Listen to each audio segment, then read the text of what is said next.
शंकर के शिवलिंग को जब बनाए तो सबसे पहले कैसे बनाए उस तक का विधान शिव महापुराण में और लिंग पुराण में कहा गया। महाराज कहा क्यारे की मिट्टी हो, क्यारा मतलब समझिएगा जिस मिट्टी पर कोई गंदगी ना करी गई हो, ऐसी जगह का कोई भाग मिट्टी का लाया जाए जहां कोई गंदगी ना करे। शिव महापुराण की कथा कहती है। देखो पिछले वर्ष के लॉकडाउन से लेकर अभी तक की जो कथाएं आप लोग सुने हैं उसमें शिवलिंग मट्टी का किस तरह से बनाया जाए और कैसी मट्टी हो और उसमें पानी कैसा मिलाया जाए, कैसा शिवलिंग तैयार करा जाए, उसका विधान वर्णन नहीं कर पाए, परंतु आज कथा निकली है तो उसको सुन लो। क्यारे की मिट्टी, क्यारे की मिट्टी मतलब जिस मिट्टी पर कोई गंदगी ना करी गई हो ऐसी जगह की मिट्टी को लेकर जाए और मिट्टी को लाने के बाद थोड़ा पानी का सींचन कर दें, अर्थात घर में लाएं तो उससे पहले मिट्टी को पवित्र करें। अपने घर में गंगा जल रखा हो, यमुना जल रखा हो, सरयू जी का जल रखा हो, उससे मिट्टी का सींचन कर दें। मान लो अगर ये जल नहीं भी है तो जल के अंदर थोड़ा सा इत्र डालकर मिट्टी का सींचन करें। अगर इत्र भी नहीं है तो जल के अंदर थोड़ा सा दूध डालकर मिट्टी का सींचन कर। दूध भी नहीं है तो एक बेलपत्री जल के अंदर डालकर उस पानी का सींचन कर। बेलपत्र भी नहीं है, पीपल का पत्ता डालकर उसका सींचन कर दें। पर मिट्टी पर घर में लाते से ही, ये नहीं कि मिट्टी आज लाए और तुमको शिवलिंग कल बनाना है तो मिट्टी अगर एक दिन पहले लाए हो, 2 दिन पहले लाए हो, 4 दिन पहले लाए हो तो उसी दिन जल का सींचन होना चाहिए। ये नहीं कि जिस दिन बनाएंगे उस दिन सींचन होगा। मिट्टी पर पानी का छींटा, सींचन भले ज़्यादा मत डालो पर छींटा तो उस दिन लगा देना चाहिए जिस दिन घर में मिट्टी लेकर आए हो, जिस दिन लेकर। फिर भले तुम शिवलिंग 15 दिन बाद बनाओ, 8 दिन बाद बनाओ, 10 दिन बाद बनाओ, 3 दिन बाद बनाओ, पर उस समय पर मिट्टी का सींचन उस समय हो जाना चाहिए।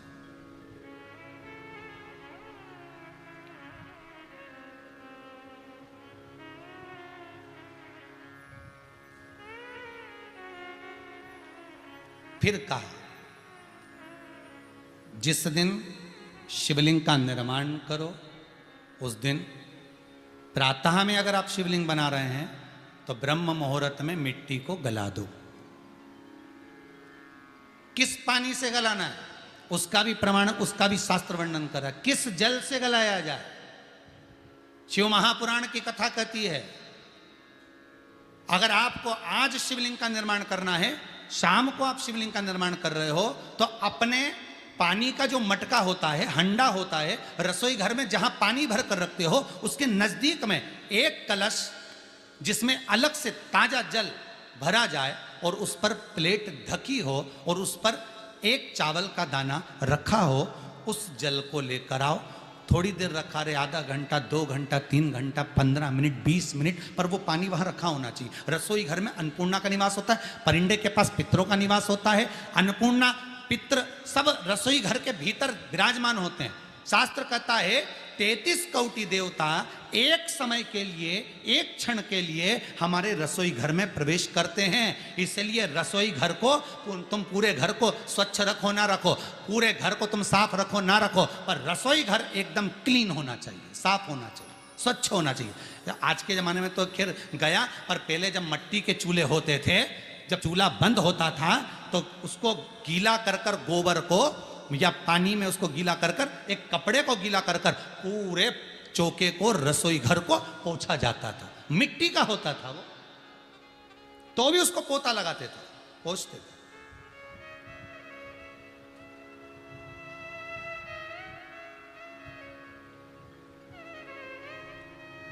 तो पहला क्रम है पार्थिव शिवलिंग का निर्माण।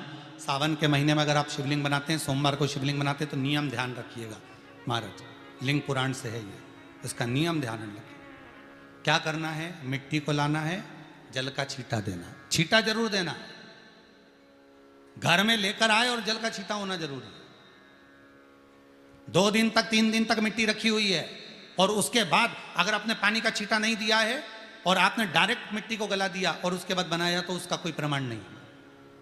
जल का छींटा अवश्य, फिर उसको रख दें। 15 दिन बाद बनाओ, 4 दिन बाद बनाओ, 3 दिन बाद बनाओ, 2 दिन बाद बनाओ। शिवलिंग जब बनाओ तब उस मिट्टी को, जो कलश आपने रसोई घर में रखा है चावल का दाना रखकर प्लेट के ऊपर, अर्थात उस कलश का जल उस मिट्टी में थोड़ा सा डालिए। क्यों डाला जाता है उसका भी भाव वर्णन किया है। अब भविष्य पुराण, स्कंद पुराण और अग्नि पुराण, इन तीनों से ले लिया गया। वर्णन किया गया जब उस कलश का जल हम डालते हैं तो उस कलश में पितरों का भाव आ जाता है, अन्नपूर्णा का भाव आ जाता है, घर में लक्ष्मी का भाव आ जाता है, संपदा का भाव आ जाता है।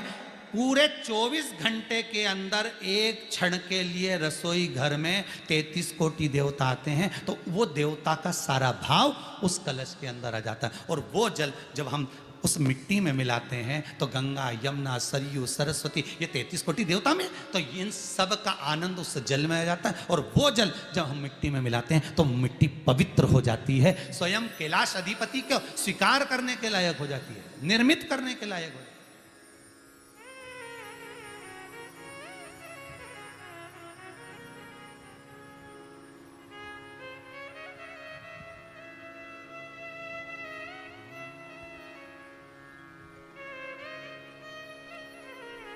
शिवलिंग का निर्माण।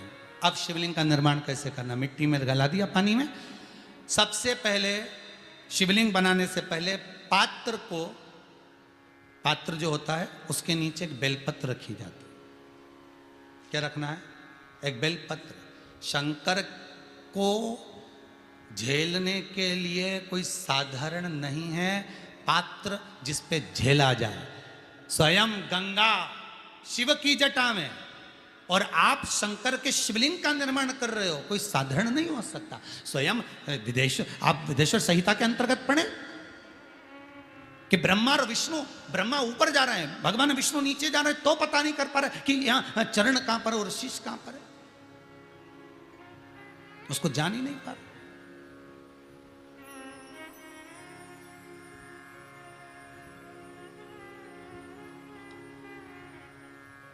बस एक बेलपत्र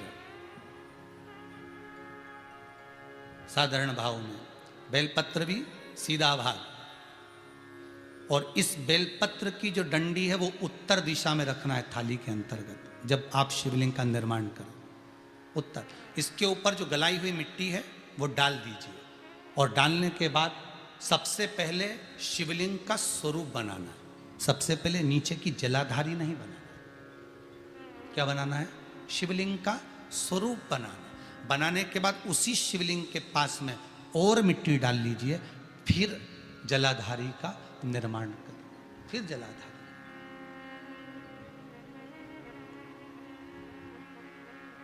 शिवलिंग जलाधारी निर्मित हो गई। शंकर जी का संपूर्ण परिवार शिवलिंग में रहता है, आपको पहले भी कहा। भगवान भूत अधिपति भूतेश्वर, भगवान शिव का संपूर्ण परिवार शिवलिंग में। पहले भी कथा में कहा, आज फिर आपको वर्णन कर देते हैं। जैसे ये जलाधारी है गोल, ये चरण है, ये शिवलिंग है। ये जो गोल भाग है जहां पर भगवान शंकर का शिवलिंग रखा है, ये पार्वती जी का हस्त कमल है। जहां से पानी नीचे गिर रहा है, इसके राइट भाग में श्री गणेश जी का स्थान, लेफ्ट भाग में श्री कार्तिकेय जी का स्थान। बीच में जो एक मोटी सी लाइन होती है जलाधारी में है, वो पार्वती जी के सुंदर पुत्री अशोक सुंदरी का स्थान।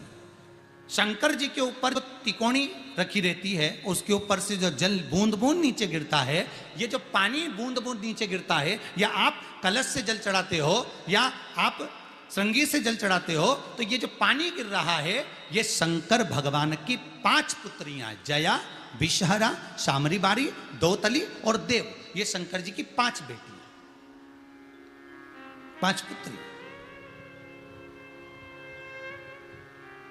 कार्तिकेय भी है, गणेश भी हैं, अशोक सुंदरी भी है, शंकर जी की 5 बेटियां भी हैं, शंकर भी है और पार्वती भी। अर्थात शिव जी के परिवार में आपको गणेश जी की पूजन अलग करने जाने की जरूरत नहीं पड़ेगी। शंकर के परिवार में पार्वती जी की पूजन अलग करने जाने की जरूरत नहीं पड़ेगी। कार्तिकेय की पूजन अलग जाकर करने की जरूरत नहीं है। शंकर का परिवार शंकर के शिवलिंग के साथ में उस जलाधारी में संपूर्ण परिवार शंकर का विराजमान है। संपूर्ण परिवार, कुछ भी नहीं, संपूर्ण, और पूरा परिवार है महाराज। फिर वही बात आई, ध्यान दीजिएगा, जिस व्यक्ति को नींद ना आवे, रात्रि को सोते समय टेबलेट खाने की जरूरत नहीं, शंकर भगवान की 5 पुत्रियों का नाम लीजिए। जया, हाथ में जल लो, पलंग पर बैठो, जल हाथ में लिया, जया आचमन कर लो। विषहरा आचमन कर लो। श्यामली बारी आचमन कर लो। दौतली आचमन कर लो। और देव आचमन कर लो। ये शंकर की जो 5 पुत्रियां हैं, ये ऐसी पुत्रियां हैं जो निंद्रा देवी को लेकर आती हैं और हमें विश्राम का आनंद सुख प्रदान करती हैं, हमारे नयनों पर विराजमान रहती।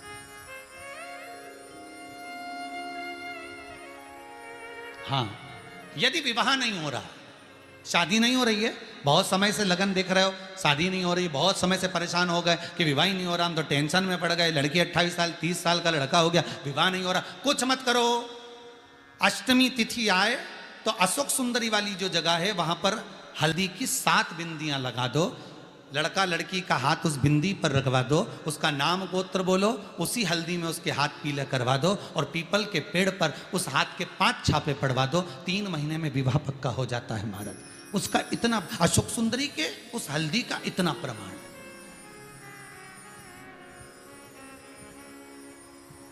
3 माह के अंतर्गत विवाह नक्की होगा। इतना इतना प्रमाण है महाराज। भगवान शिव की आराधना का कोई साधारण फल है महाराज। निर्मित करा शिवलिंग। एक बार सब जितने भी टीवी पर बैठे हैं, सम्मुख में कथा सुन रहे हैं, फेसबुक यूट्यूब पर सुन रहे हैं, एक बार साथ में समझें वापिस निर्माण को, शिवलिंग के निर्माण को। मिट्टी लाए, स्वच्छ जगह की, जल का छींटा दिया, रखा। जब शिवलिंग बनाया तो 1 कलश पानी पहले से 2 घंटा, आधा घंटा, 15 मिनट, 20 मिनट पहले उसको रख दिया। उसी पानी से उसको गीला करा। गीला करने के बाद उसका निर्माण सबसे पहले बेलपत्री, बेलपत्री के ऊपर मिट्टी, मिट्टी के ऊपर रखकर शिवलिंग का निर्माण, फिर जलाधारी का निर्माण, जलाधारी का निर्माण और शिवलिंग का निर्माण पूर्ण होने के बाद में फिर बाबा का सुंदर भाव से आप श्रृंगार करें, अभिषेक करें, पूजन करें। और एक बात याद रखना, पार्थिव शिवलिंग का अगर निर्माण करा है तो आपको वो पार्थिव शिवलिंग को रात्रि होने से पहले विसर्जन होना जरूरी है। हाँ, अगर कोई शिवरात्रि का दिन है तो फिर आप पूरी रात रख सकते हो। हरतालिका तीज का दिन है, पूरी रात रख सकते हो। बड़ी तीज है, छोटी तीज है, आप शिवलिंग बनाए हो तो आप पूरी रात रख सकते हो। विशेष कोई उत्सव है, श्रावण का महीना है, पूरी रात रख सकते हो। पर बाकी के समय अगर आप शिवलिंग का निर्माण करें तो उसको सूर्यास्त होने के पहले आप उसको नदी में, जल में, जलाशय में विसर्जन करें। बहुत ध्यान दीजिएगा, विसर्जन करते समय छोड़ें, उस समय पर ध्यान दीजिएगा कि शिवलिंग की जो जल की धार है, जिसका उत्तर की ओर जो जल की धार होती है, विसर्जन करते समय वो जल की धार अर्थात वो उत्तर का भाग हमारी ओर होना चाहिए और थाली इस तरह से पकड़ें कि वो भाग हमको जब डालें तो वो भाग हमको दिखे, थोड़ा सा नजर आए पानी में डालते समय। और जब वो थोड़ा भाग दिखता रहे और जिस लिए आपने शिवलिंग बनाया, जिस कामना से आपने शिवलिंग बनाया है, वो कामना उस भाग को पानी में देखते देखते बोल दीजिए, वो कामना पूर्ण हो जाती है। इसको कहते हैं पार्थिव शिवलिंग का निर्माण करना और उसकी आराधना करना। उसकी आराधना कई लोग करते हैं, बना भी लेते हैं, पूजन भी करते हैं और कई बार कहते हैं हमारा काम नहीं, तो उसमें भगवान का दोष नहीं है, दोष अपना। देखो, आप आए नहीं, सुबह हो गई, मेरी पूजा की थाली धरी की धरी रह गई। क्यों नहीं आए, किस लिए नहीं, वो हमें देखना।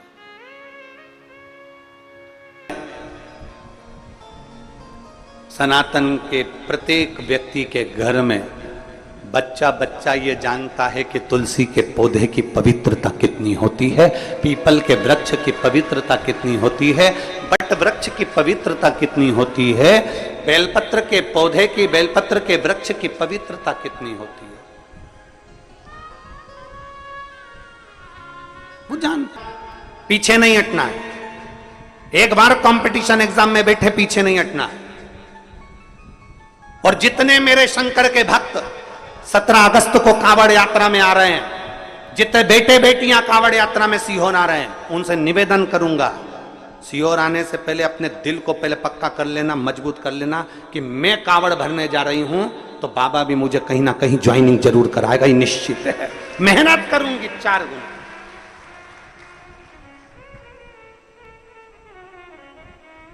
जब 17 अगस्त को आप कावड़ भरने आए तो आपके अंदर एक अलग से एनर्जी होना चाहिए, एक अलग से बल होना चाहिए कि मैं यहां कावड़ चढ़ाने के बाद जाऊंगी और खूब मेहनत करूंगी, खूब मेहनत। और मेरा विश्वास करता है मैं उत्तीर्ण होकर रहूंगी, आगे बढ़कर रहूंगी। अंतर्गत वर्णन मिलेगा आपको कि अगर कोई शिव पुराण की कथा सुनकर जहां से निकल कर जाता है, शिव पुराण की कथा सुनकर व्यक्ति जहां से निकल कर जाता है, उस रास्ते में अगर कोई जीव आत्मा किसी का एक्सीडेंट हो गया, कोई मर गया, कोई गड़ गया, कोई चले गया, कोई किसी भी तरह का दुखी व्यक्ति है और आप शिव पुराण की कथा सुनकर जा रहे हो, आपके मात्र चेहरे का दर्शन कर लेता ही या आपसे, आपके शरीर से टच होकर कोई हवा, कोई वायु अगर स्पर्श कर कर भी निकल कर उस जीव को पड़ जाती है तो उसका भी उद्धार हो जाता है, उसका भी उद्धार के लिए, आपको प्राप्त करने के लिए